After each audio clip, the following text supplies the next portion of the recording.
எல்லாருக்கும் வணக்கம். என் பேர் பவித்ரா. நான் குரூப் 4ல டைபிஸ்டா கோஆபரேட்டிவ் டிபார்ட்மெண்ட்ல செலக்ட் ஆயிருக்கேன். ஃபர்ஸ்ட் நான் இந்த கிங்ஸ் அகாடமிக்கு தான் தேங்க்ஸ் சொல்லுவேன். நான் ஆல்ரெடி வீட்டில் இருந்து தான் படித்தேன், வெளியெல்லாம் சேர்க்க முடியல அப்படிங்கிறதுனால. அப்படி படிச்சுட்டு இருக்கையில என்னால் ஒன்றும் பண்ண முடியல அப்படின்ற மாதிரி ஒரு சுச்சுவேஷன். இங்கே வந்து ஃப்ரீன்னு சொல்லிட்டு வந்தாங்க, நம்பிக்கை இல்லாமல் தான் என்னை விட்டுட்டு போனாங்க. அப்படி விடும்போது எனக்கு இருந்த ஹோப்பு அண்ணனுக்கும் எங்கள் அன்னைக்கும் ஐயா நல்லா ஒரு நம்பிக்கையை கொடுத்தாரு. அவர் கொடுத்ததுனால என்னை இங்கே விட்டுட்டு போனாங்க. அதே மாதிரி அவர் நம்பிக்கையை காப்பாற்றுற மாதிரி நான் இன்னைக்கு கிளியர் பண்ணியிருக்கேன்.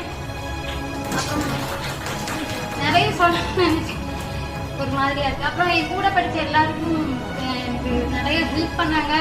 என் ஃப்ரெண்டுக்கு ரொம்ப நன்றி சொல்கிறேன் இந்த இடத்துல. அவங்க இல்லைன்னா நேரம் நான் இப்படி பாஸ் ஆகிருப்பேன்னு கேட்டால் கிடையாது. அவங்களுக்கு ரொம்ப நன்றி. அப்புறம் எல்லாருக்கும் வாழ்த்துக்கள். போன வருஷம் இப்படி தான் நான் அங்கே உட்காந்துருந்தேன் அந்த கடைசியில். அடுத்த வருஷம் நான் இப்படி பேசுவேன், எனக்கு கை தட்டுவாங்கன்னு நினச்சேன். அதே மாதிரி நான் இங்கே இருக்கேன்.